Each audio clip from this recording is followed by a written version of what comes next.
Hello दोस्तों, कैसे हैं आप सब लोग। अभ्यास क्लासेस में आपका स्वागत है। तो दोस्तों, हमारी जनपद सीरीज चल रही थी और आज हम बात करने वाले हैं पौड़ी जनपद के बारे में। इम्पोर्टेंट चीज़ें जो भी आएंगी हम उनको कवर करते हुए चलेंगे। तो आप लोग क्या कीजिएगा, इनके नोट्स साथ में लेते हुए चलिएगा।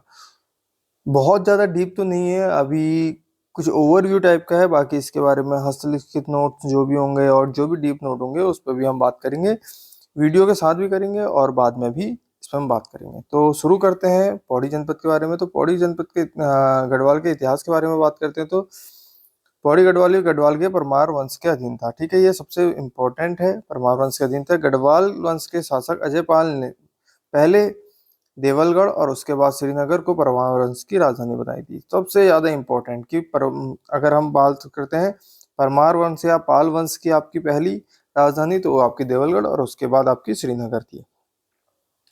अजय पाल से लेकर प्रद्युमन शाह 1804 तक थे। ठीक है, तक गढ़वाल में परमार वंश की राजधानी कहाँ रही थी? श्रीनगर रही थी। 1804 से 1815 तक गढ़वाल में किसने शासन किया था? गोरखाओं ने शासन किया था।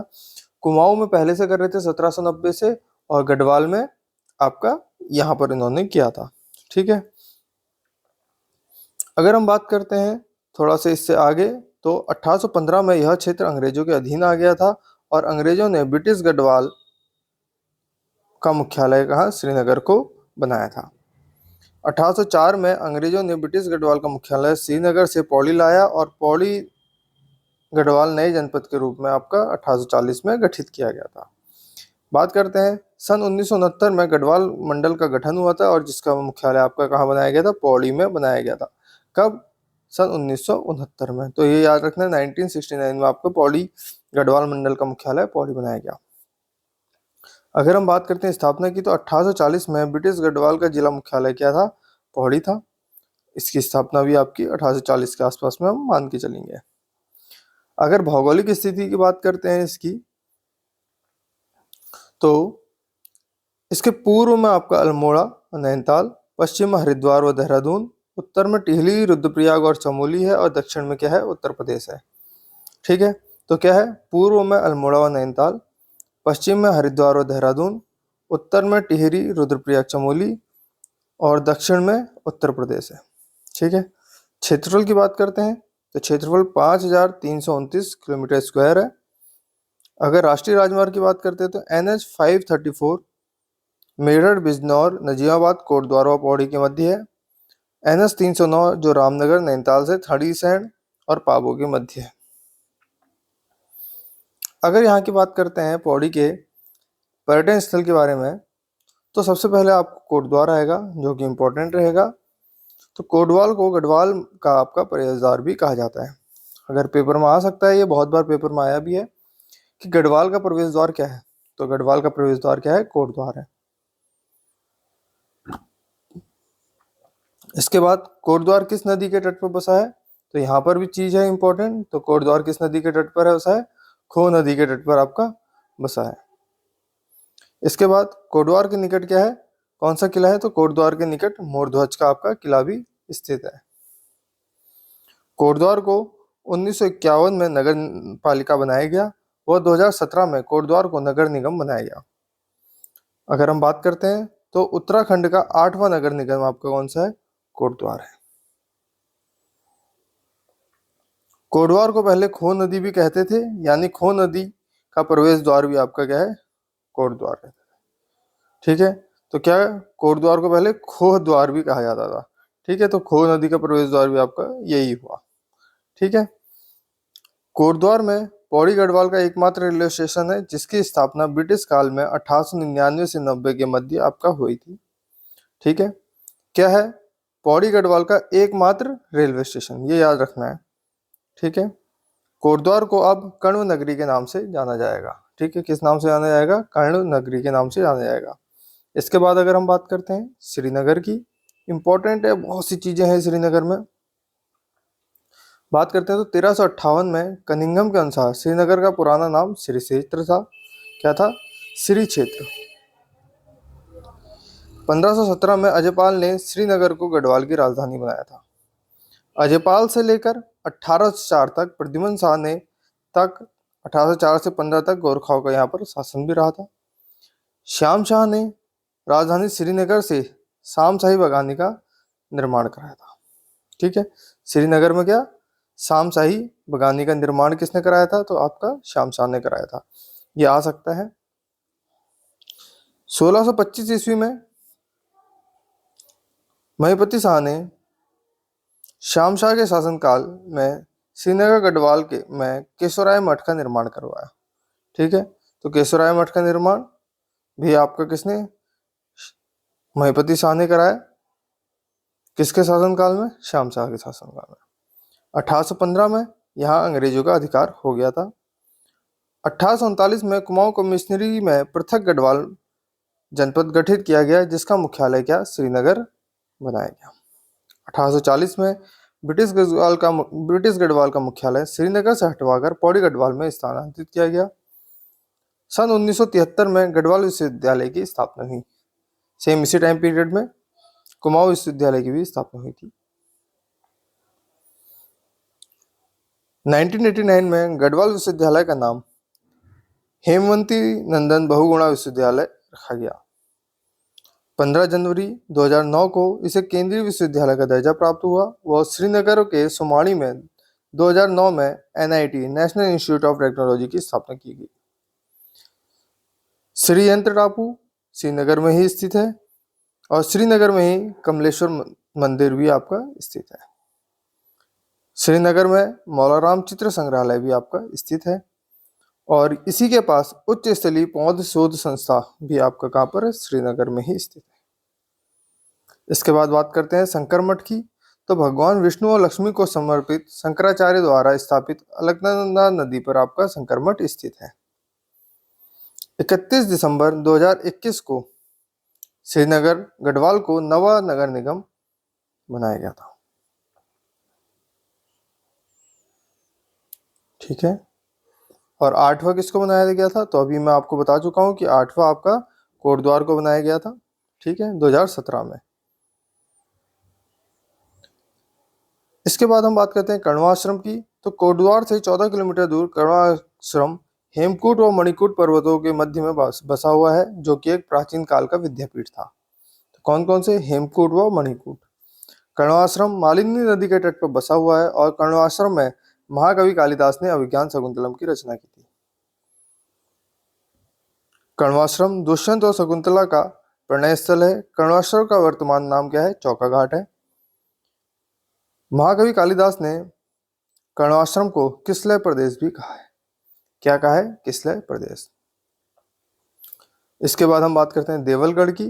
तो देवलगढ़ को कांगड़ा के राजा देवल ने बसाया था। अजयपाल ने श्रीनगर से पहले देवलगढ़ को परमार वंश की राजधानी बनाया था। देवलगढ़ में राजराजेश्वरी मंदिर स्थित है, जो कि पूज्य देवी मानी जाती है। बात करते हैं लैंसडाउन की। तो लैंसडाउन का पुराना नाम कालो डांडा था। ठीक है, कालो डांडा की पहाड़ी भी आपके लैंसडाउन में ही है। 4 नवंबर 1887 को ब्रिटिश सरकार ने लैंसडाउन में छावनी की स्थापना की थी।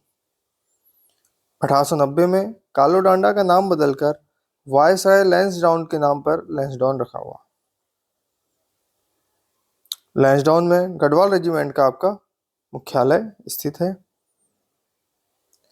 टिफिन टॉप लैंसडाउन में ही स्थित है।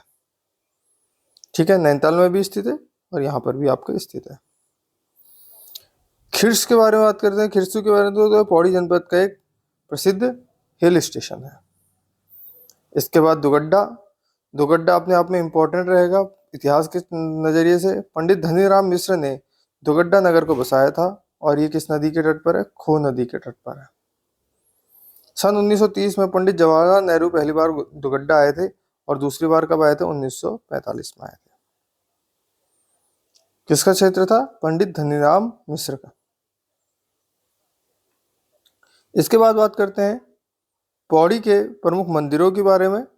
तो पौड़ी के प्रमुख मंदिरों में बात करते हैं तो सबसे पहले कमलेश्वर महादेव मंदिर आएगा, जो कि श्रीनगर गढ़वाल में स्थित है। मान्यताओं के अनुसार रावण का वध करके भगवान श्री राम ने ब्रह्म हत्या के पाप से मुक्ति के लिए यहाँ पर शिव की आराधना की थी। इसके बाद कोट महादेव मंदिर, जिसको बल्मिकेश्वर महादेव भी कहते हैं, यह मंदिर पौड़ी गढ़वाल के सितोंशु पट्टी में स्थित है। कहा जाता है कि यहाँ पर महर्षि वाल्मीकि ने आपकी तपस्या की थी। सितोंशु पट्टी में देवल गांव में लक्ष्मण का एक प्राचीन मंदिर भी स्थित है। इसके बाद बात करते हैं दंगलेश्वर महादेव मंदिर की। तो यह मंदिर पौड़ी जनपद के सतपुली में नयार नदी के तट पर आपका स्थित है। इसके बाद एकेश्वर महादेव मंदिर की बात करते हैं। तो ये मंदिर सतपुली से तकरीबन 20 किलोमीटर की दूरी पर स्थित है। इस मंदिर को स्थानीय भाषा में इगासार महादेव मंदिर के नाम से भी जाना जाता है। तो कभी इगासेर महादेव मंदिर भी आ जाएगा, तो ये भी आपको याद रखना है, पौड़ी में है। अगला है तारकेश्वर महादेव मंदिर। ये मंदिर कहाँ पर, लैंसडाउन से 36 किलोमीटर की दूरी पर स्थित है। इसके बाद विंसर महादेव मंदिर पौड़ी के थलीसेड़ में स्थित है।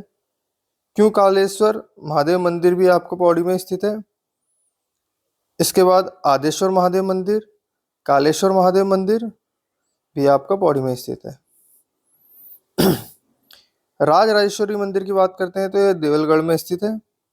राज राजेश्वरी मंदिर गढ़वाल के परमार शासकों की आपकी कुल देवी थी, ठीक है, जिसके बारे में हम पहले ही बात कर चुके हैं। इसके बाद सिद्धबली मंदिर अगर हम बात करते हैं तो कोटद्वार से 3 किलोमीटर की दूरी में पौड़ी राजमार्ग पर सिद्धबली मंदिर स्थित है, जो कि भगवान हनुमान जी को समर्पित है। इसके बाद बात करते हैं ज्वालपा देवी मंदिर की।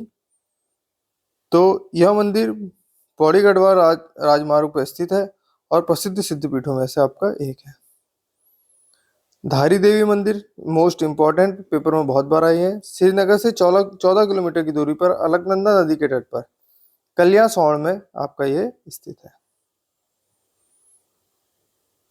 अगर हम बात करें पौड़ी जनपद के प्रसिद्ध मेलों की, तो सबसे पहले इंपॉर्टेंट है बैकुंठ चतुर्दशी मेला। यह मेला पौड़ी जिले के श्रीनगर गढ़वाल में कमलेश्वर मंदिर में लगता है और बैकुंठ चतुर्दशी के दिन लगता है। इस मंदिर में दंपति रात भर हाथ में हाथ लिए संतान प्राप्ति के लिए पूजा अर्चना करती है, ठीक है, हाथ में दिया पकड़ के। यह मंदिर भगवान राम ने, कहा जाता है कि जब भगवान राम ने रावण का वध किया था तो उसके बाद ब्रह्म हत्या से मुक्ति के लिए यहाँ पर आपकी पूजा अर्चना की थी, ठीक है। इसके बाद अगर हम बात करते हैं तो गिद्दी मेला, जिसे गेंदी मेला भी कहा जाता है। यह मेला मकर संक्रांति के अवसर पर पौड़ी जनपद के यमकेश्वर ब्लॉक में डाडा मंडी में भटपुड़ी देवी के मंदिर में लगता है। कौन सी, भटपुड़ी देवी के मंदिर में। इस मेले में गेंद के लिए छीना झपटी होती है। जो पक्ष गेंद को छीनने में सफल होता है वह विजयी होता है।